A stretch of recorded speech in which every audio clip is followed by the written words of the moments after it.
Coming up on a Skin Depth Convo. I started in this industry in 1987. Now, I was in the retail aspect of cosmetics behind the counter, and they said, sorry, we do not let men in the cosmetic department. And I thought that was just really interesting. They said and they put me in the luggage department, actually. This is a show focused on educating and inspiring all those in the skincare and beauty industry. But it is also a show for those looking to improve themselves from the inside out.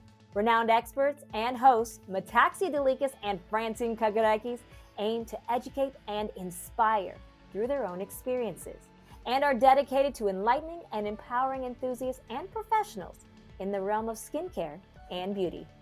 Join the conversation and the fun with the Skin Depth Convo. Welcome to a Skin Depth Convo. I'm Anna Kagarakis. Now today we're diving into a topic that's been sparking conversations across the industry, an increased presence of men in skincare. From male estheticians to skincare aficionados, men are carving out their space in an industry long dominated by women.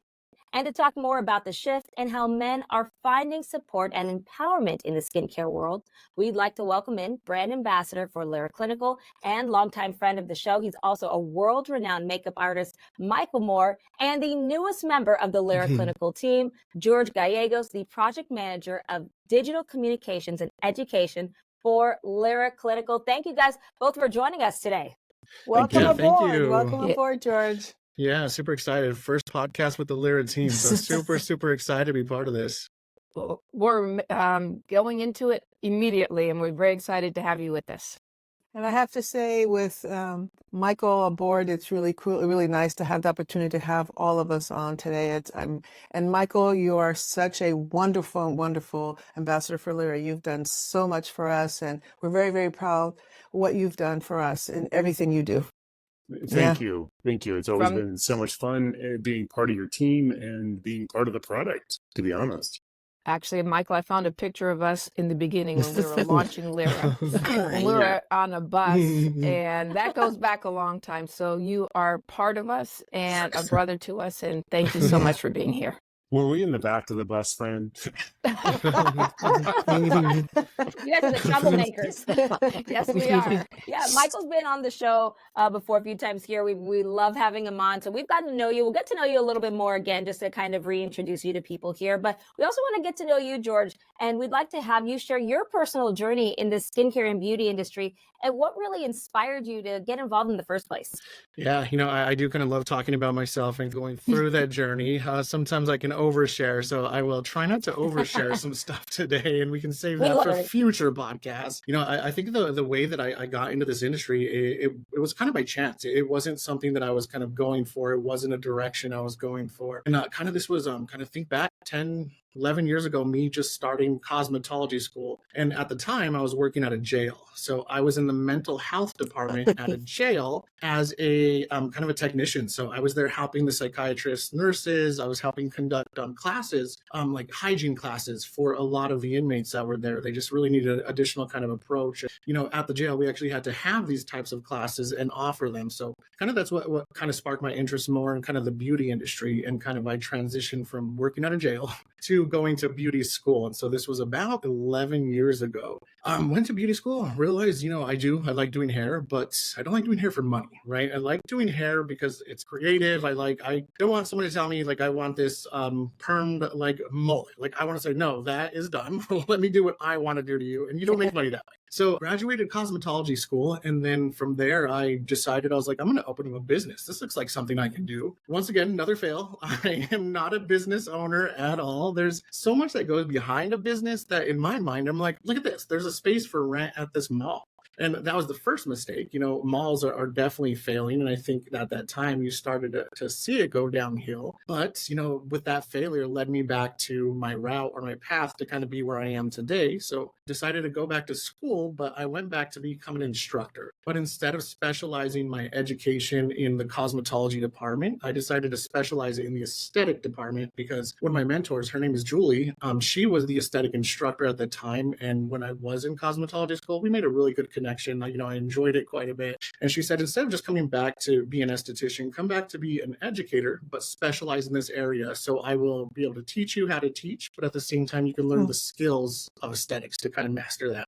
So I did that for about 2 years. I wouldn't say it was a failure. It was definitely a learning experience where it's like, it was repetitive. It was like it was like almost the same students every 6 months. It was the same. It was like Groundhog's Day, right? You wake up teaching the same thing, go to bed, same students, wake up. And so I did that for quite a bit of time. Thought I was ready for another change. And so, there was someone else in the industry that was on this side of the industry that heard me lecture, heard me teach. And from there is where they were like, hey, we're opening up this training center. I want you to apply. And so applied for that. And ever since then, I think I've grown kind of in the aesthetic industry. I was able to kind of go into the marketing route, like the digital route. True to its education is where I've been known quite a bit in our industry, especially director of education for a couple different brands.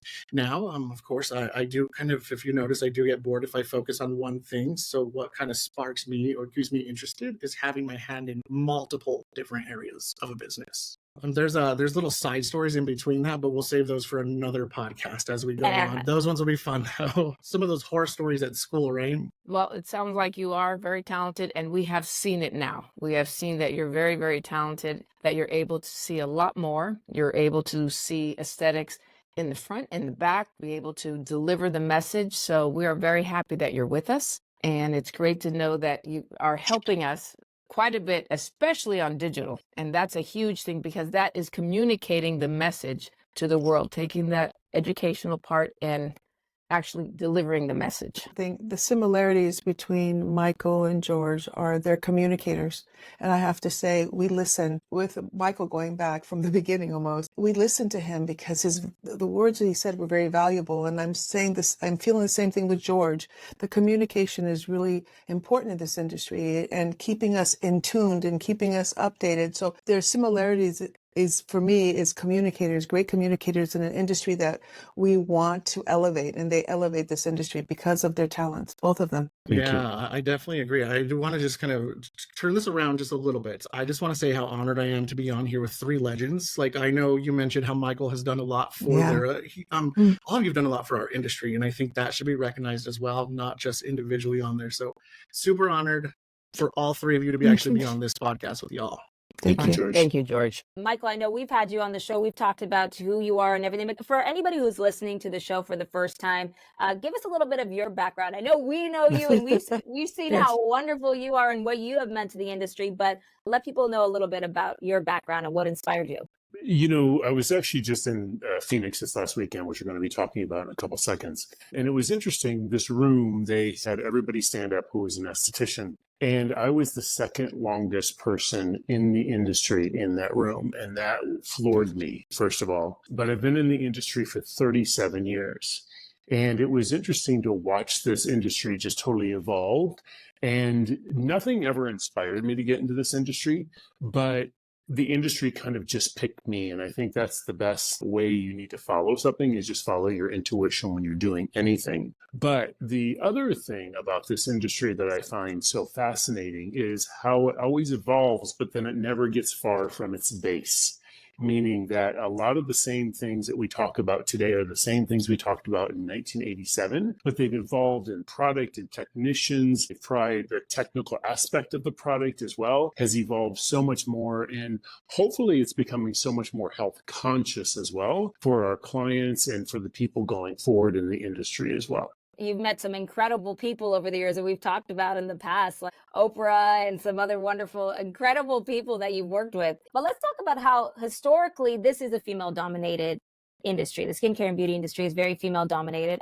Before working with you guys, I actually worked in sports for years, and I was in the opposite in a male-dominated industry. I was a female in that. And I know it's hard because you're trying to work your way in there and really almost prove yourself. But what challenges did both of you face as a man entering this field, and how did you overcome them? And how has this industry changed? Yeah, I can start if you like on here. So, I've seen challenges, and I would say, like myself personally, I really kind of never see any challenges that I come. They're not really challenges. I think they're stepping stones to kind of where you need to be and kind of make changes, make difference. For me personally, like with the mindset that I've always had, I never saw something as a challenge or something as is kind of stop. But I have seen other people who have had these challenges. If I'm just there to kind of give them advice or say what I think you should do, but the biggest thing is not to take some things personal is kind of the biggest thing, because not only do you have to reflect and change, but you also are expecting other people to kind of reflect and change like with their thinking. So just even kind of compassionate and learning. And I know we are seeing quite a bit of men in the industry. And my whole entire goal is, instead of us just focusing on like diversity, we need inclusivity. So we need to be inclusive to everybody that wants to get in our industry. Not, just, and this kind of goes back to everybody. I think everybody has a home in the beauty industry because everybody has skin. And now with social media, everybody wants to take care of their skin. Personal failures, there's not one that pops up or anything that I found as a roadblock, but I'm sure they're there. I probably just compartmentalize them and they're hidden somewhere and they might come out pretty soon. But right now, nothing just pops up in my mind. What I've noticed in the industry is when we go to a trade show, I'm standing there trying to explain something to somebody, and Michael just walks over, hands something, and they listen. No matter what I do, Michael is able to get the message across, or they're actually mesmerized by his eyes or whatever is going on there, and they just listen. He doesn't even have to say much. I'm sitting there explaining what the product does and how it works, and Michael says, "This is what you need." And that's it. They say, "Yes, I need those. Give me a dozen." And I'm looking like with my mouth hanging open. So I do see there's a big difference in this industry. And I do believe it is growing even more and more women. I'm sorry, I feel like they listen to the men even more. I don't know what it is, but they make a huge difference in this industry. And I think this is one of the reasons we're booming. And it's great to see this industry grow with men and women. I'm going to give a side story here because it's really a perfect timing for it. Michael actually taught my youngest son, Theodore, how to tie a tie. And he came up to me, he goes, "Mom, he's such a gentleman." I think what George is saying and what Michael's saying, we all have skin, but being very healthy, as far as our skin, and being really, projecting, like I said, that pride that you have when you feel good, you look good, it all comes together. But the confidence that you get when you come across, like you said, that perfect look that you feel that when you get up in the morning and it's a perfect day, it's all coming together. That's what they show us. And Michael, when I know I'm going to be around Michael, I do that extra so that I could come across, I see, I'm listening. And that extra that we're doing, and we're trying to show everyone in the industry that little extra, that perfection that we're trying to achieve. And it's a daily process. And I have to say, these stories are stories that we remember for a long time. You were an impact for just not for me, but even for anyone that's around you. What do you think, Middle? You're too kind. Thank you. It was interesting in Phoenix. I was talking a lot about this industry and I started in this industry in 1987. Now, I was in the retail aspect of cosmetics behind the counter. And I remember I had been in the cosmetic counters for just a little bit of time, about 6 months. And I went and put my resume in, or my application, at Neiman Marcus. And they said, "Sorry, we do not let men in the cosmetic department." And I thought that was just really interesting. Wow. And they put me in the luggage department, actually. That was really kind of telling. And then when I went to aesthetic school, which was much later on in my career, and like I said, I've been in it for 37 years now, but I went to aesthetic school, and still the clients that you have to work on in aesthetic school would not let me do their waxing. So I find it interesting. But then opposite side of this is when I started in the cosmetic industry in 1987, every executive for every major cosmetic brand were men. And, we talk about how it's a women's dominated industry. I think what is so cool about this is it is an industry that focuses so much on women, and it has turned the pendulum around, if you will, in the aspect that women are now the heads of these companies that sell to women primarily. And I'm not saying, George, you and I know that we sell a lot to men, but with that being said, our prominent business does come from women still. And so we have to sell to women, but we have to talk to women. And I'm so excited with companies like Lira Clinical that was created by 4 women. It is in the women's dominated industry. And so I find it so interesting to be talking about this being that it's a women's dominated industry right now, Anna, So it was just But the it's opposite, growing. not Tony. Very Michael, much it's so. growing. Yeah. More men are in this industry now, even as the customer. I mean, we're Yes. seeing more and more Very men coming in for different treatments, not only in med spas for Botox and fillers and everything else, but also in aesthetics. They're seeing more and more because it's becoming normal for a man to come in now and get a treatment because it's needed. The same reasons. It's not just a beauty treatment. This is more for health, skin health, taking care of yourself, looking good. So I feel that there's a huge change in the market where men and women are needed very much in both sides, in the Right. medical side, in the aesthetic side, because it's completely changed. Right. You mentioned a couple times also an event that you just attended. It's MECA, the Men's Estheticians Conference and Associates. Talk about the event, what it is, and what the mission of MECA is. Well, it was created by this one gentleman. His name is Moto, and I cannot pronounce his last name, and I apologize about that.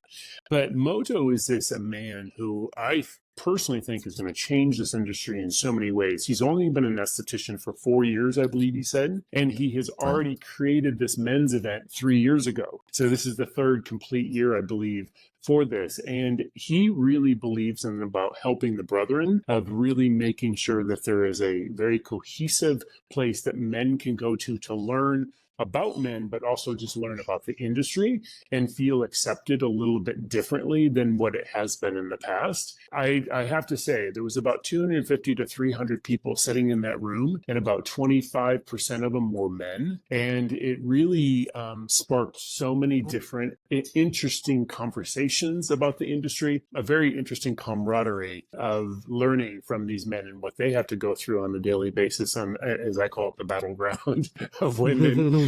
Now, George, you've actually been at this event as well, right? Yeah, so the very first one that he put together, I was definitely impressed. You kind of say, oh, he's only been an esthetician for a year, but the kind of the community that he brought together is extremely impressive, especially, not really having it. And that just shows the dedication that he is going to change.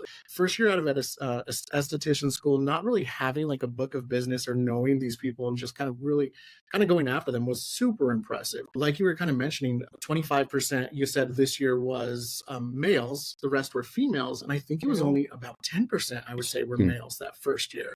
And, in my mind, when they said it was going to be this men's conference, I was like, oh, it's going to be just a lot of men that are going to be in here. But what was kind of amazing about it, it's actually more about just supporting and kind of thinking about it. And yeah, you're correct. So the very first year that it happened, I was a panelist. So what I really feel like I learned a lot is panelists, where there's multiple people chatting. And so with Moto, he put together multiple panels that day that really just sparked conversation. It wasn't more of one of those kind of learning environments where someone has a presentation and we're going next slide.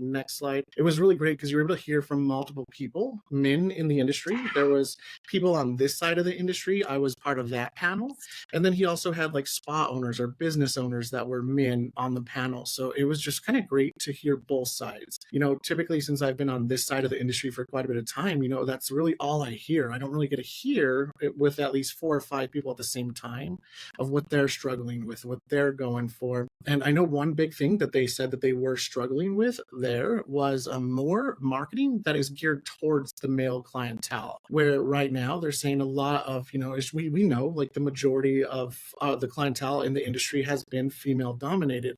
But they were saying what they feel would actually help to kind of expand that is if we have, like males on some of these marketing images, on these posters, and really just kind of showing stuff like that. And that's what they felt was their biggest struggle at that time. So last couple of years, I think it's evolved. I think, Michael, you may have noticed that there's more male faces on marketing. I know you're on quite a bit of our marketing pieces, amazing marketing pieces.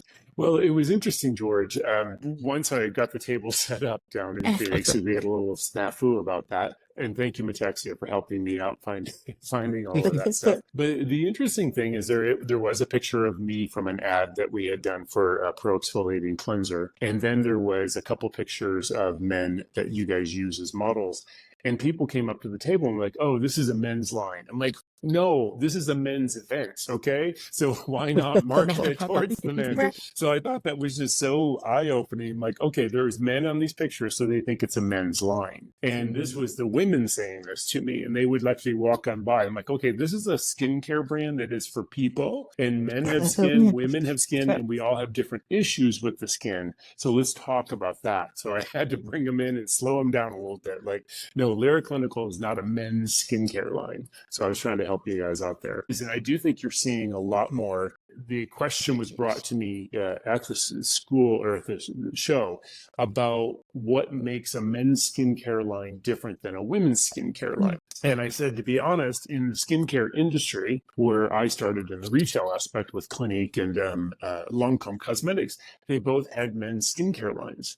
And all they were doing is repackaging them, putting them into a gray package to make it seem more masculine. And it was the same exact products, but they sold it for almost 25% less than they were selling it to women. I think that's really eye-opening too. Yeah, now that you kind of mentioned that, I know in our industry, there's been quite a bit of companies that did something similar. And me personally, these last couple of years, I've never seen any of them take off. They've all kind of just slowly dissipated. And I'm going to steal this from Metaxia. She says, we give the skin what the skin needs, right? That is her motto. And I completely believe that.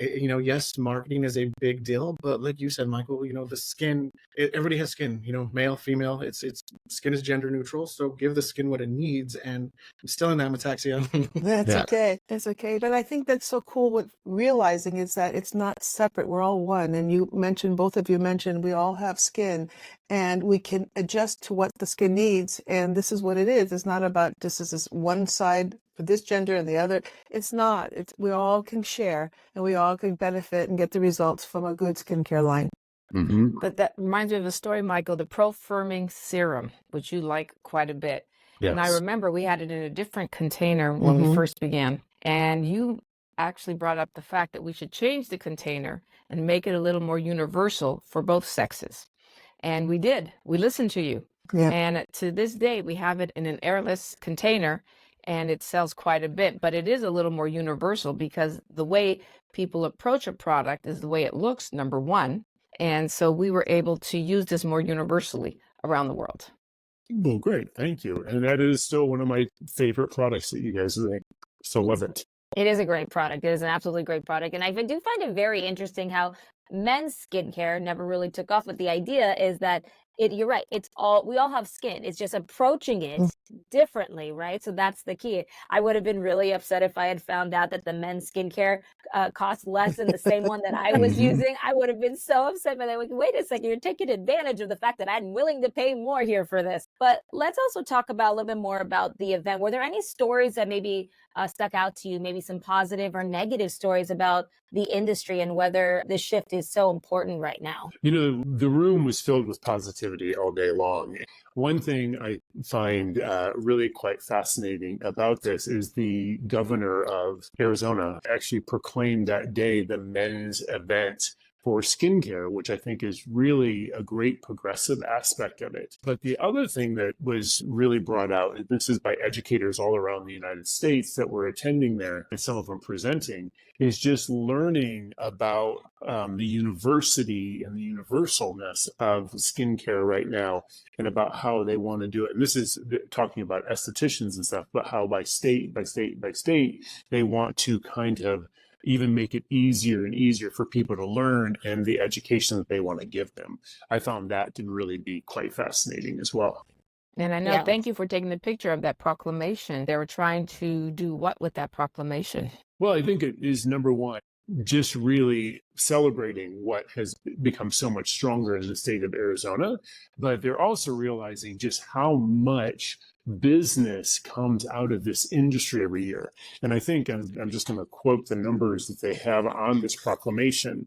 And it said in 2021, the skincare industry was estimated to be worth over $100 billion. In 2020, it's estimated to be 177 billion. So that's a 77% increase in 5 years. That's unbelievable. or a 75% increase in that time. And I just found it interesting. And only in 2022, it was worth 145 billion. So you can just see how quickly this industry is growing. And in less than 10 years, it's going to be a whole nother $100 billion industry that has taken so many years to get it to even to 100 billion. Well, just also think about the idea, La. In our last podcast, we had talked about the idea how before women would be really private about when they went to get their skincare done, everything. It was like, you don't tell people about it. Now women are out there more saying, oh, I'm doing this, I'm doing that. But it seems like men are also shifting that way, where before it was very taboo to say you were getting skincare done, right? Mm-hmm. Yeah. Now we're proud of it. Now we go there and we admit we love talking about our med spas and our treatments and things going on. And because people today do not have to talk about their age, we sit there and we just talk about how we feel. And Michael said something that was very important. It's healthy skin, being healthy inside out. It matters. And this is actually skin health. Taking care of your skin is something that we should all do. Prevention, sunscreen, all of this is very, very important.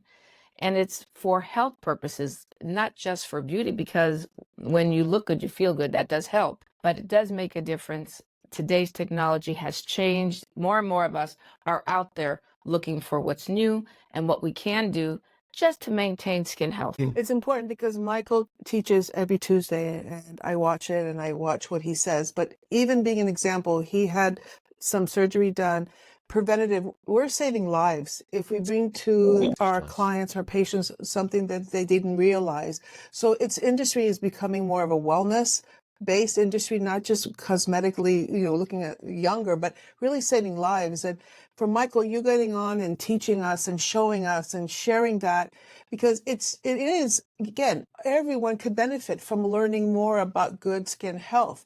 So sharing stories and getting people to listen is really part of our educational concept with Lira, and sharing our experiences, good or bad, but sharing that it's real and it's a real person, real results, real life, and saving lives. Michael, by you sharing your experience, I have to tell you again, people have come up to me, my God, I didn't realize I have to get checked. We even took our mother to a dermatologist because I showed her your video and she goes, I'm worried about this mole. And I took her yesterday. Fan and I took her yesterday. It was nothing. They cried it off. But you're bringing attention to things that we should look for in our skin health.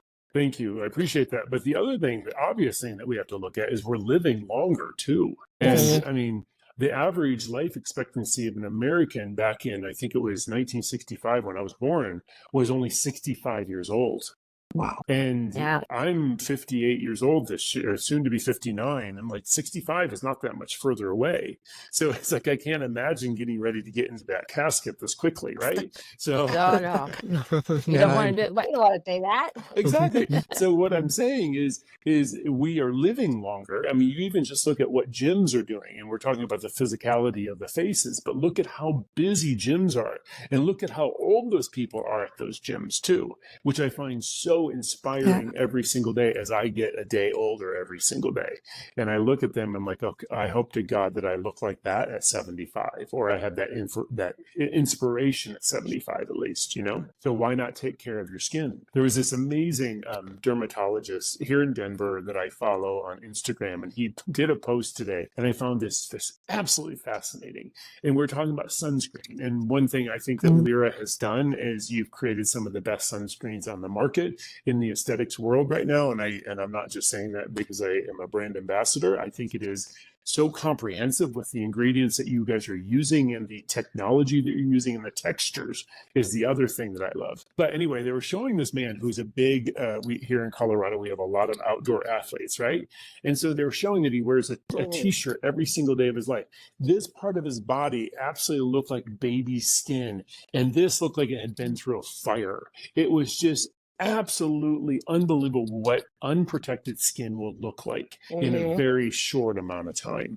I just love that, and that's why I just love wearing my Lira Clinical SPF BB Bright, And a big firm believer in that product, but I'm also a big firm believer in taking good care of your skin. Yeah. And I just wanted to kind of go back to, I was trying to hold this thought, but I wanted to hear your story was fascinating, Michael. But talking about how, just going and showing people, right, of like you're going to the spa. And I think we have to really relate a lot of that to these influencers, social media. They're sharing, some people oversharing, but they're sharing that they're going to the spa, and it's almost like they're documenting their whole entire life. Like as soon as they get in the car, they get to the spa, they are having the camera above their face as they're getting the treatment, and they're sharing that. So, it's a whole different type of connection that I think people are starting to get used to, where, the connection wasn't as digital before. The connection, you only saw people when you went to these events, when you went to these shows. But now, just like that amount of information that's coming out is definitely helping to kind of expand the industry to males. Also, I feel like that has a big contributor to the growth of the industry. So yeah, more like awareness has really led more to this shift, right? Yeah, absolutely. I'm not an I'm not a TikToker. I'm not any of those. It's not a goal of mine as well, but it's probably me being a millennial. But I know, nieces, nephews, they go and they just document their whole entire day. And you're sitting in math class, but people love it. It's like, people love watching that type of stuff. So, I think even when we're at trade shows, if I'm not at a trade show, I will even look at, brands' feeds it feels like I'm there looking at their social media, their stories. And I think that is a big contributor to the shift in our industry. No, it is, George, because real people, real results. I think the consumers today understand that they're being marketed to. So when they're able to identify with certain people and they show them the journey and they're able to see real results, it makes a big difference, because now it's believable. It's not just somebody saying a beautiful picture saying use this product. Now we're seeing the journey. We're seeing the correction in front of our eyes. And influencers all over the world are making a difference in this industry, because now we're seeing what we can do, all of us. And it's personal. Like you said, you're able to get on your phone and be able to identify, look and see what happened, know that person. And so it has really changed this industry quite a bit. Yeah, I think you can go to school to be an influencer, right? Isn't there college courses that are sure, influencer? Is there? I'm sure there are. If not, we're going to make one, right? I know. Well, it's communication. And I think this is something we brought up earlier. Both of you are great communicators. Yeah. And this is what we need to be able to do. I mean, I remember talking with Michael about health inside and out, talking about what we eat, what we do, drinking water. And George, you're bringing this communication out also to everybody, what we do, what we need to bring out.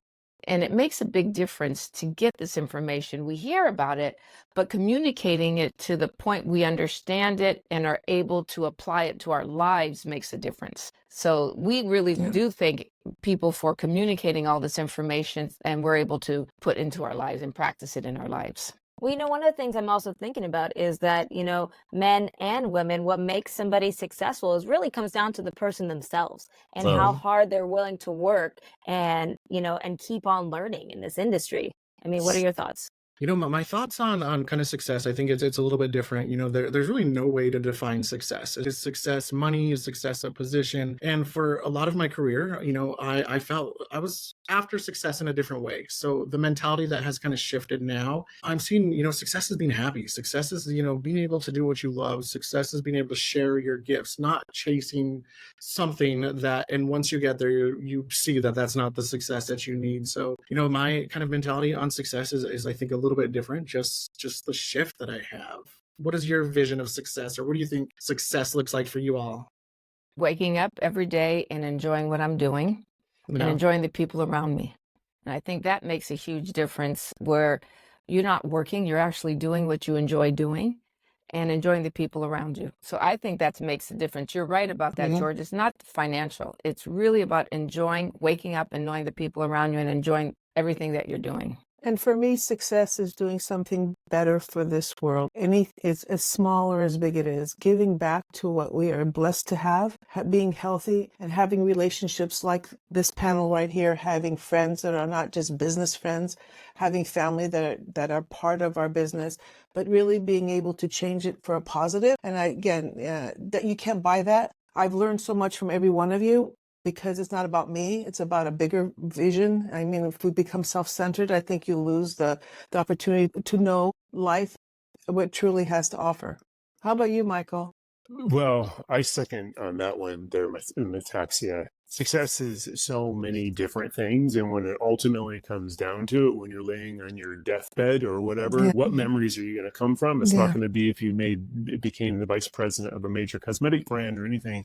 It's going to be how you feel about how you lived your life every single day, right? At the start, I was like, I'm the only one that thinks like this, but it's great to hear that everybody has similar mindset. So that's great. Yeah, I definitely think it also depends on where you are in your life, at what point in your life, because success when you're 20 versus when you're 40 versus when you're 60 and beyond, it changes. It completely changes at where you are in your life. Kind of switching gears back, I did want to ask you also about, with more males in the industry growing, is there a difference between the number of men in the skincare and beauty industry in the United States versus globally? I've gone to a few different places globally, and like Michael said earlier, like a lot of the men in the industry are kind of the higher ups, like the top is where you typically see, and as it kind of drips down is where it gets a lot more kind of female driven outside of, I would say, the US, just the places that I've been. And as far as here in the US, I would say it's regionally as well. There's kind of different pockets of the US is going to be completely different. So I can't really say for sure overall, just because of if you were to go to more of an urban area, highly populated, it's going to be different if you go to more of like a little small Midwest town. Still a great esthetician, still great. Everything's the same, but the clientele is going to be completely different, where one would have more males versus more females. Well, Michael, where are you from originally? Where? I was born and raised on a dairy farm in Michigan. The one thing that I realize, and I find this fascinating on so many levels, is I feel like in the United States, what I notice, and it's only when I go to conferences, there's a barometer that could be a little bit off there. But when you go to conferences, it seems like the Latin community in the United States becomes much more comfortable with being estheticians. And I don't know why that is, but I find it absolutely fascinating and really quite refreshing in many ways. But I find that the aesthetics industry in the United States, with being men oriented, tends to be a little bit more ethnically diverse than what you see in the industry as a whole. And going to other countries and going globally, I was just recently down in Australia. You did not find one man in the room, except for the executives of companies. And I found that fascinating, where I don't think that the more British brands and the British reign countries tend to be much more male esthetician driven. And even in the cosmetic departments inside the department stores tend to still be very female driven, I feel. Well, something, Michael, you said we're talking about men, but I've even noticed when Metaxia and I are traveling globally, they ask me where am I from ethnically, because I don't, I guess I have a different look, and I don't look ethnically ambiguous. Right? And so they will, maybe I look very, I guess, foreign, I don't know. And so they will ask me, oh, where are you from? And it's like, I'm from the US. And they go, you are? And I go, yes, I am. And they're surprised. So you're right. It's just the way you approach it. We all are one world. At the end of the day, men, women, everybody around the world, no matter what part of the world you're from, we're very, very similar. We're not different. When we start talking to people, male or female, anyway, we are all the same. We all have the same needs. We all have the same wants. We all have the same skin. And that's something that we need to bring forth to everyone, is because we all are similar and we all have the same common foundation. Fran, I've been in the same thing. I get questioned on kind of my ethnicity all the time. A lot of times it turns into like a guessing game, and it just kind of goes on and on and on. Then they ask you, are you this, or are you that? And you say, well, guess. Yeah. And then at the end, yes, I'm from the US. Okay. It's your accent, friend. It's your accent. I know. Yes. I'm first generation. We get it. Yes. And it could be the crown you often wear too, Francine. Yeah. It's the liner, Michael. It's the liner that Michael keeps trying to get lighter and lighter on me. Told him, Michael, it's the Egyptian background.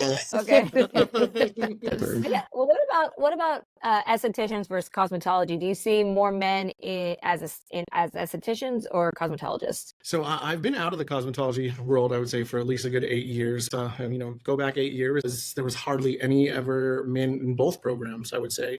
There, when I was teaching, I did teach for 2 years, the aesthetic department. I had 2 males that went through. So there was 2 in the 2 years that I was there. Whereas in the cosmetology department, there was at least a good 10, 15 that went through. But at the same time, we created, while I was in between those 2 years, a barber program. And it was completely opposite. In the barber program, it was maybe one female that was in there. The rest were going to be very male. They learned a lot of the same stuff. Like, they would be cosmetologists and barbers would go through at least the first couple of months, same curriculum, except they would start to branch off. But it was kind of a unique learning experiences when you put this very females young in one room with males all in one room. That's where it got, there was just kind of a lot going on, learning a lot of the same stuff. Now, we've talked about marketing towards men and everything, and also just marketing in general in the skincare industry. But what about approaching? We kind of touched up a little bit on how you approach men and women with skincare, but do you approach them differently when it comes to assessing their skin and figuring out what they need? I don't. When I look at skin, I look at skin. I look at compromised skin. I look at oily skin. I look at clogged pores, all that kind of stuff. And my goal is to correct it.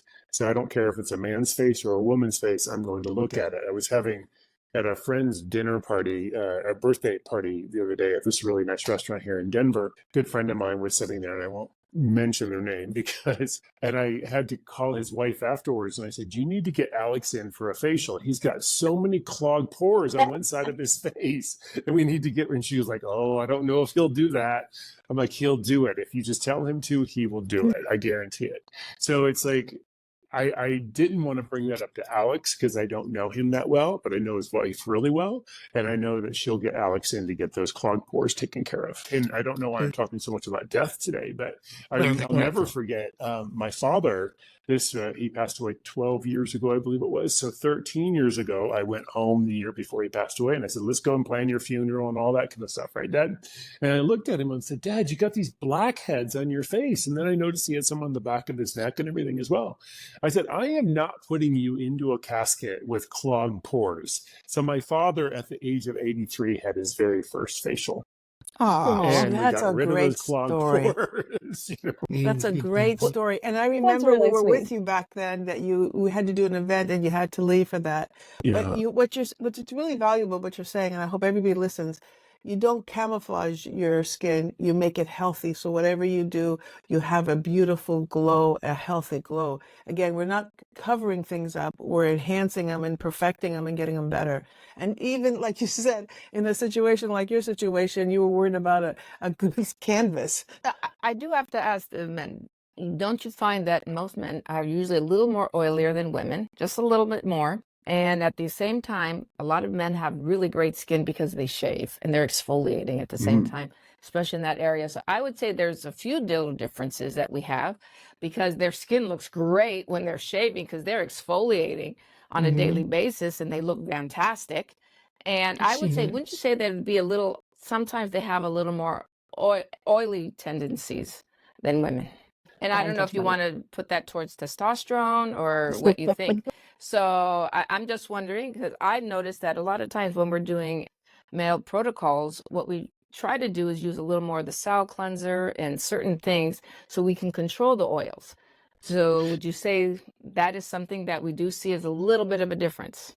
I would definitely say, there's a huge difference, and not even kind of just a little. But once again, it's also like give the skin what the skin needs, and instead of just kind of putting this one kind of just overall kind of blanket statement, like this is the male skin, they're all going to be oily, they're all going to have great skin. Right. But yeah, you're absolutely right. With an increase in testosterone with male skin. But then this is where we also have to start to look at, anyone that's transitioning, either it's male to female, female to male, because there's also hormones that are going to be at play as well. Yeah. So even just kind of looking at that is, you're going to have to notice the differences in the skin. That way. And I know there was another question that you had asked originally, Anna, and I had a really good thing to say about it, but we're going to have to pause on that because I don't remember your question. I remember now, too, which one it was, because I feel like we've been talking about some amazing topics here, too. I remember. Okay, so you were kind of talking about possibly being treated different or treating skin different kind of when you go out to different places. So I would, like Michael, it's like a personal thing. Like me personally, I look at the skin, but I've been in different spas and I've been in different areas, whether whether I'm teaching, training, and they do treat male and female completely different whenever they are doing anything. If they have like a female that's coming to book a treatment and they only have a male esthetician, that spa, what I've noticed is they actually call the person who booked it and say, are you okay with a male being your esthetician? Where I've never noticed that if it was a female, like that extra call, like if a female's your esthetician, like the spa's not going to call and be like, hey, are you okay if your esthetician is female? But I've seen it on the opposite end, and I've seen it that way. I was going to say, I would not have it, if somebody called me and said, you're going to have a male esthetician, I'd say, great. That's our mentality because we understand the difference.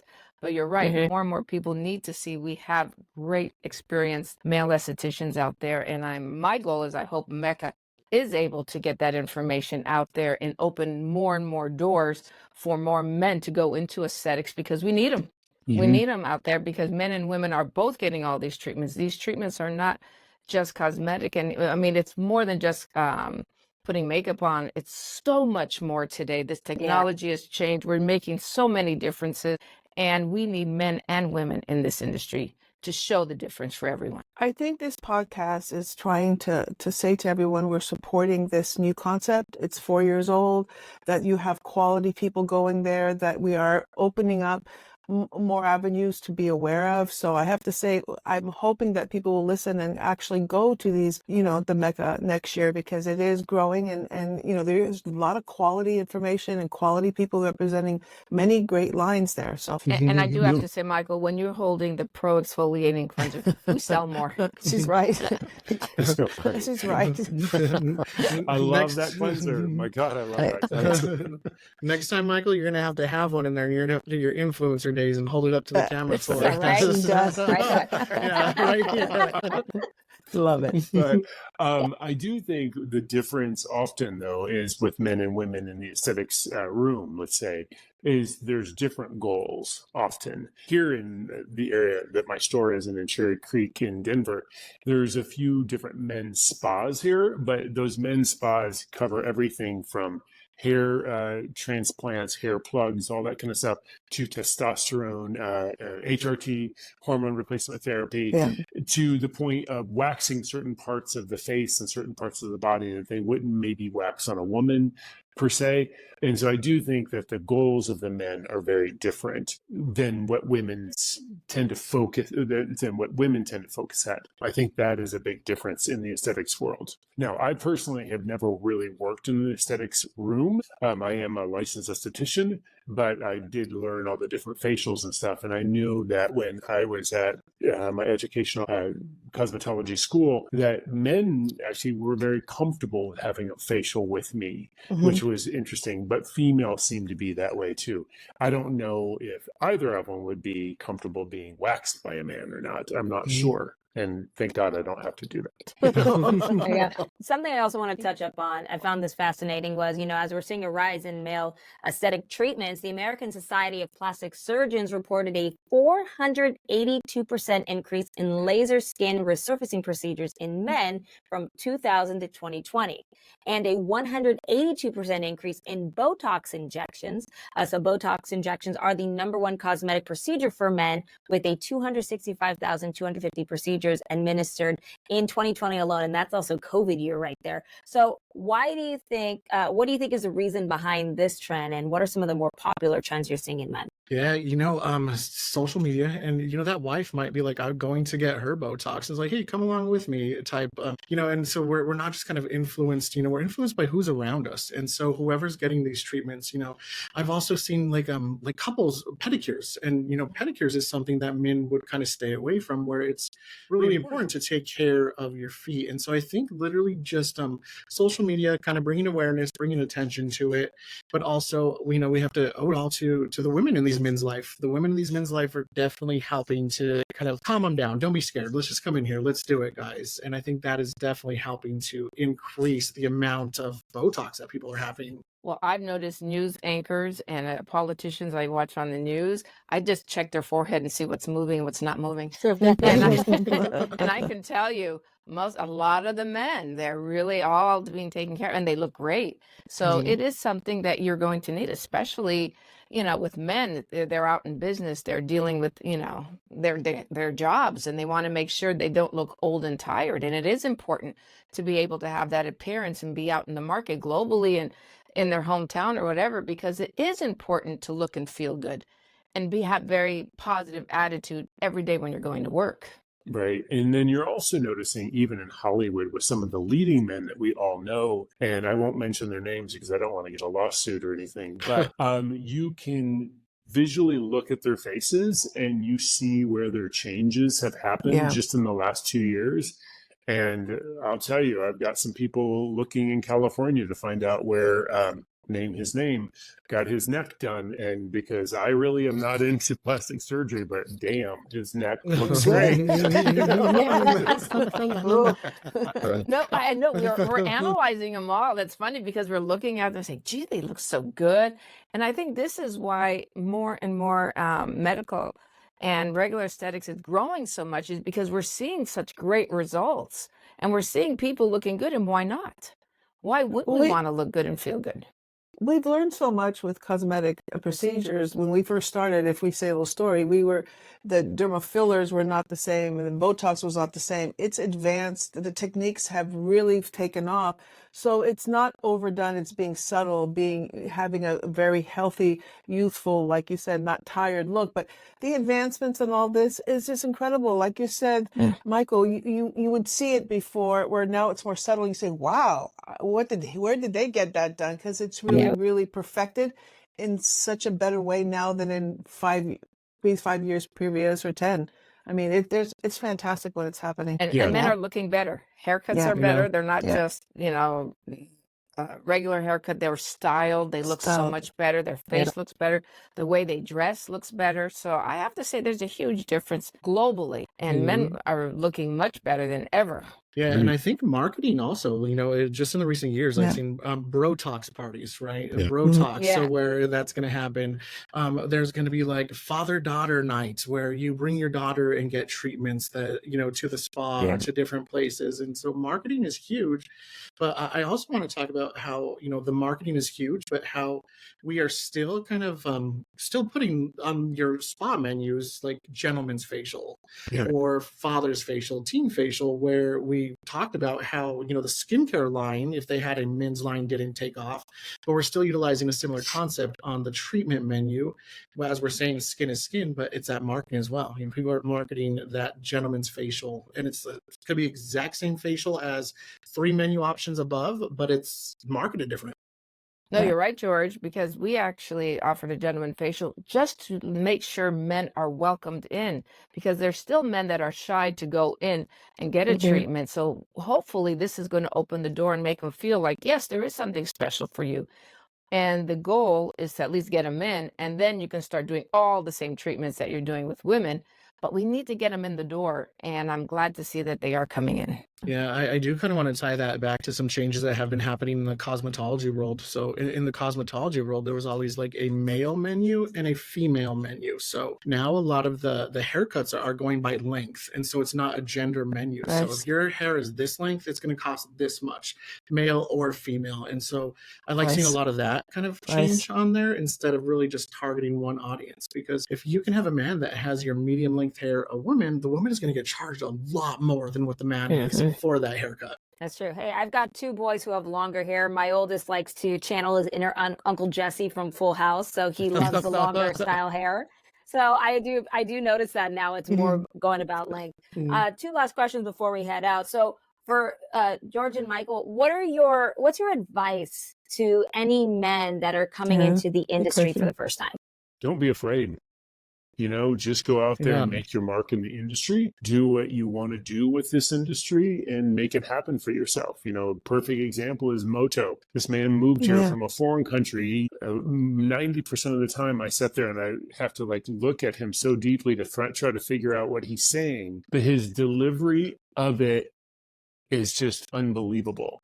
So it's like, I'm so impressed with this man. I have no idea how old he is, so I was going to say young man, but he very impressive of what he's going to do in this industry. Yeah, as you're saying that, I do follow Moto on social media and the whole Mecca that's on there. And so that someone had tagged him and it said, "We finally got Moto to smile." So exactly like you Yes. said, we're trying to read this guy. And so it was even like an almost type of smile. Yeah. And I think like for me, just kind of any advice is connections, networking, go to these trade shows, go to these different places. Like, don't think your learning stops right there. But the biggest thing is like connection and networking with people. Don't be afraid to introduce yourself to these people that you feel is going to be your idol. But I think you have to have a really good network to pretty much succeed. You can't do it on your own. And I feel like our industry is very supportive of each other. And I think if you just continue to maintain those relationships, it's going to be really helpful, whatever your version of success is, to get you that direction. And then, you're talking about networking, and a great place to do that is at Mecca, again, the Men's Estheticians Conference and Associates. Why is it important for men and women to attend this event? And what's the hope for the future for Mecca? Well, if you think about somebody who might be an esthetician in, I don't know, Hutchinson, Kansas or something like that, who's a male, he might not have a support group around him, but at least with a forum like Mecca, you have a support group. Yeah. Mm-hmm. And you can get to know somebody who might live in Chicago or St. Louis or something like that. And you know that you can call them and say, "I got to just tell you the story," or "I got to talk to you about this skin problem that I had come in and I don't have anybody to talk to about it." And I think it's really about finding your network and your tribe, for a lack of other terms. Yeah. And I feel like this event, it started the conversation. This isn't something that we had before. There wasn't a conversation that was happening. And kind of just having this Mecca event, it's, we talk about how we're growing and how the industry is growing. We do need to continue to evolve. And having events like this, if you're the first and, just starting that conversation, since that happened, now I go to trade shows and I do see there's more classes specific to men, whereas earlier in my career, there was not a single one that was going to talk about different types of skin. They were all teaching the same thing. And so I do feel like, Moto and what he did with that conference, just starting that conversation, is just going to continue to grow the industry. Wonderful. And if you want more information about Mecca, you can go to Mecca PHX, so MECAPHX.com. That's for Phoenix. So find out more information on there and definitely reach out to Michael and George, because they are wonderful proponents for this fantastic event. They can tell you all about it. And I appreciate both of you joining us today. A fantastic conversation with both of you. Thank you. Thank you. Thank you, guys. We appreciate everything you've done for the industry and for Lira. Thank you. Thank you both. My pleasure. Yes, hopefully I didn't overshare. We got to save some of those stories, but I do appreciate y'all. I love it. If you have any questions for Francine and Metaxia, remember to email us at skindepthconvo@liraclinical.com. That's skindepthconvo@liraclinical.com. Also, don't forget to subscribe on Apple or any of your other podcast platforms that you like to listen to. Also, make sure to subscribe to our YouTube channel at Lira Clinical, where you'll also see the podcast there as well. So thank you all for listening, and we'll talk to you soon. This podcast is brought to you by Lira Clinical and the award-winning Mystique Illuminating Beauty Oil. Mystique Beauty Oil's amazing skin-friendly hydration delivers potent antioxidants and anti-inflammatories with Lira Clinical's exclusive Mass Tech brightening technology. This luxury oil blend is infused with vitamin C for a clean, dry finish on the skin. Used by itself or add to your favorite hydrator, Beauty Oil delivers your glow and go look. Contact your local Lira retailer for additional information at liraclinical.com.